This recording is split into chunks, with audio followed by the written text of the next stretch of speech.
เอาสบายดีพ่อแม่พี่น้องวันนี้หันมาเฮ็ดย่ำสลัดออกจากสวนกับผักหอมบัวก็เก็บจากสวนคือกันสิมากินตอนเที่ยงอันย่ำสลัดแบบแล้วล่าเฮาได้นี่ใส่บักแตงน้ำหัวแครอทแล้วก็มักเด่นอันนี้นั่นดอกขัวหมูได้นี่เนาะเพิ่นเอื่อยเพิ่นก็เฮ็ดงามๆได้หันซอยคักแน่อีกอันเดผักสลัดอันที่ว่าปลูกจากสวนกับผักหอมบัวคือกันสิมากินซุ่มกันตอนเที่ยงมื้อนี้มากินข้าวนำกันเด้อพี่น้องเด้อยำสลัดลาวสไตล์ว่าซ่านเอาจะซอยนี่เอานี่บ่ตาเอาจานมากับซอง จะให้นอนนี่ซื่อๆน่ะนี่บัดไข่เฮาก็ฟานโดดตะบาไข่หั่นเนาะให้มันแล้วเนาะซอยไข่ไว้ซอยอันนี้ไว้โดดมันจังสบายแต่ตอนเที่ยง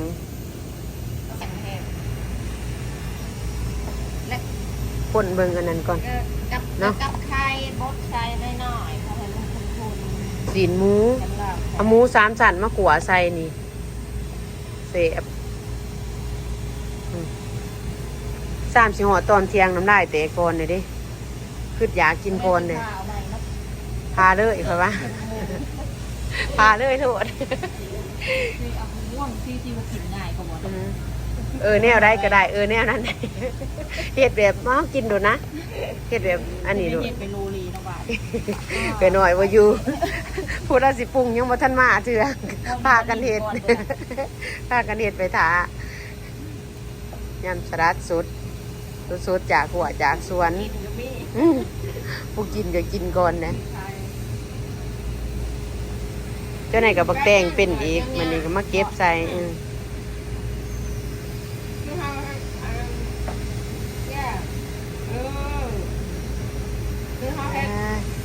เมนได้เนาะไปหน่อยแล้วสิผสมอันนั้นผสมเอาเครื่องปรุงใส่เพราะว่าเราเป็นผู้เฮ็ดอันนั้นมาเราเป็นผู้เฮ็ดน้ำซอสมาเราเฮ็ดแซ่บเพราะว่าสูตรแบบเล่าๆเลยข่อยเองก็เฮ็ดบ่แซ่บคือเราเฮ็ดมันเฮ็ดบ่เป็นปานใดหั่นนะก็ได้ว่าตรงไหนอันนี้กับเรามันคือรสชาติบัดเฮาเอามาซาวใส่มันก็อันนี้มันก็ยุบลงเองมันเด้เฮ็ดบ่แซ่บข่อยหั่นไหลแต่พักมาผสมใส่กับเอื่อ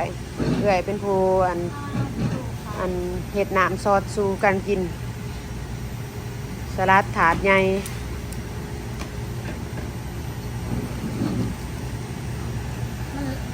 มันหน่อยกว่านอสามเนาะนี่ว่าถ้าท่านเอามาผสมอันเนาะ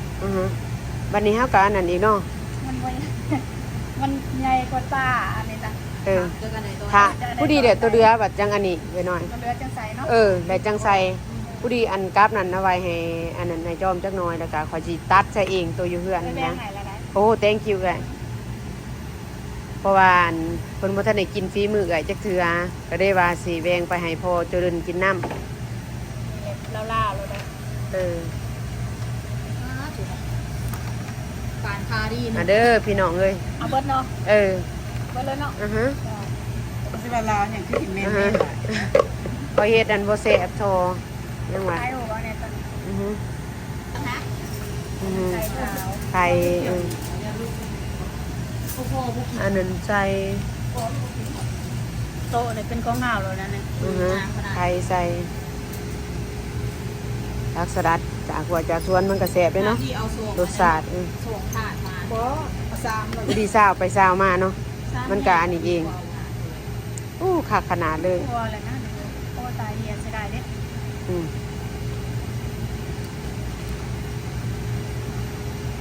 ย่างอีไรงวดหนึ่งนี่หนาคนปลูกจะมาเสียงามเถะแข็งเลยบ่ได้แข็งเด้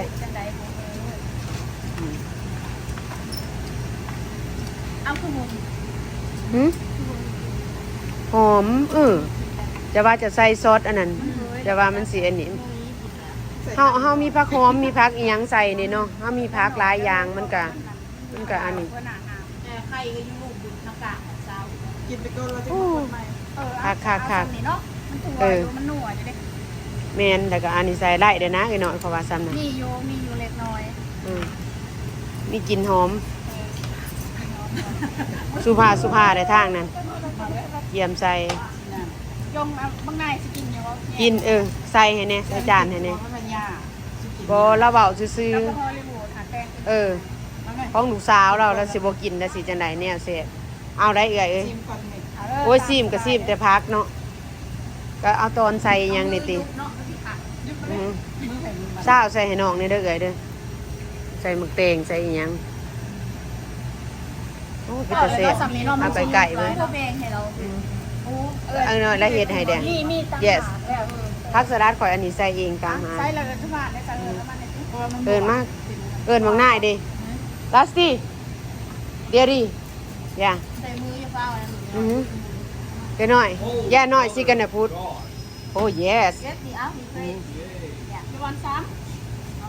Yeah, you gonna serve me? yes เอาผักบัวให้น้ำละลายเลย ำอยู่นี่ได้โดนโตได้แหละ yeah eat that's good Don't use spoon. they unseen น้ำใช่พ่อจำนั้นพ่อแล้วเขา Okay, that's good. yes เราซุปเปอร์ฮาร์ด Don't want to get fat. เน็ตโอ้ย no fat ถ้าเจอไหนความ เอาตอนหมูน้ำ I'll stab you in the ear. You be ไข่ quiet. เต็มเลยล่ะ อืมโอ้ ผักบัวให้มันกินห โอ้ ลาย ย have to say Lie. นี่ขอบใจได้หลายคุณว่ากินเป็นจ้ะ ออร์แกนิกได้นี่ Hope bunny นี่ pig. บอก ออร์แกนิก โอเคดิ ๆออร์แกนิกอลาดอับชิค อย่า แฮปโม แซ่บบ่ นี่เด้อ ดังสันเพิ่นแซ่บหลายเด้ดัสตี้ อิตาเลียนซอส sauce if you add more อันนี้ลาวสไตล์นั่นแซ่บอยู่หน่อยสิ mix We sauce already have, right? พอแล้วมันนั่น We already have sauce. กว่าเฮาสิมัมมันเป็นตะแซ่บเหลือเกิน พอได้อีกดังเอ้าอันนี้ใส่ เอาไปให้มัน ไปให้มันก่อนมึงเด้อสิเอาไปให้นะอันนั้นเท้าอันฮอลลีวูดดีก่อนเท้าหน้าแกดิโอเคมันสิมาเป็นนั้นมันสิมากิน มาเด้อพี่น้องเด้อลงมือได้เลยวันนี้เด้อสิพากันกินเด้อวันนี้มาให้น้องนี่เฮ็ดให้น้อง โอ้ยจับมาเด้อผมจับมาเด้อพี่น้องเอ้ยมากินน้ำกันสลัดยำสลัดเล่าๆอันนี้จะสิกินเดียวจะถ่ายแล้วเนาะเอากินเดียวทีนึงเนาะ กินได้แต่หนึง เบิดเลยเด้ในสวนน่ะมันบอก ย่างอีกหวดหนึง ในวันนึง จงไว้ให้อันนั้นไอ้นิโคว่าเอาให้อันนั้น มา เอาให้ผู้เฒ่าว่าซั่นมากินน้ำกันเด้อวันนี้เด้อ แสบๆนัวๆสลัดบ้านเฮา แซ่บแม่นพี่น้องมาเด้อถุงผมกับบริเวณกัน โน่บ่ได้เฮ็ดทรงผมบัดนี้ แซ่บบ่เอื้อยแซ่บบ่ แซ่บแซ่บหมดใจละ แซ่บอืม แซ่บแบบบ้านเฮาเนาะ อืม เราไปกินงานโด่งไงเนาะ แซ่บคัก สม แซ่ ม บ ติ แน่ สมมติว่าดองนางลินดา อืมแม่พักอันนี้เนาะ สมมุติเอา เราเตงานใหม่กับเขา ผัวใหม่เนี่ยผัวเก่า เอาผัวเก่าเอาผัว เอาผัวเก่าแต่งงานใหม่ผัวคือเก่า ใช่ป่าวยังนอนมาตื่น ผู้ที่หนามผู้ที่ตอนเนาะ อืมตอนอันใส่หมูน้ ไทยไทย11หน่วยเพราะว่าประตมเป็นหาหน่วยคน3คน4เป็นคนไทยกินเพิ่น ำมาเด้อพี่น้องมีโอกาสมากินน้ำกันแซ่บ ด่าเนี่ย เอามากินอยู่งานน้ำกันหลายคนแซ่บ ๆเนาะกิน เพื่อนกับแซ่บ บ่ปานใด ตอนมีแต่2คนกินกันมากินน้ำโม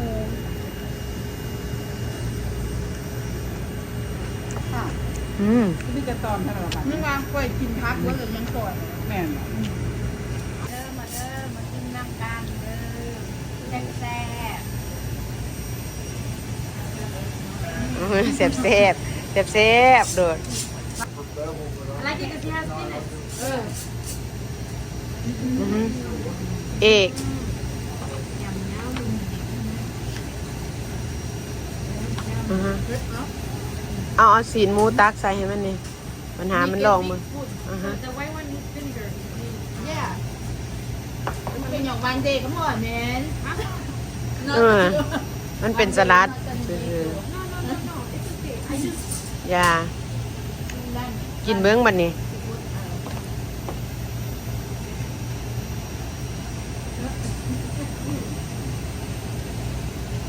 ถามคือบ่เห็นกินนี่ต้องไปถามผู้ฟังจ้ะ good อย่า eat more หน่อยซิมิกซอสgood บ่ชาเดี๋ยวนี้มันหยวดโอ้หยวดเพราะว่าหยาดบับหยาดเบายุคที่สองเสริมเติมเขาอีกแสบร้ายไทยได้ลองซิมเนี่ยก็ว่าแสบคักว่าซั้นปักสลัดมีอีกบ่เจ้า ตายไปใจจริงแล้ว สาวกู ดาวกดนวดเอาให้กุเล่เอาให้ถึงใจซิมแผนกซิมเฮา คนเล่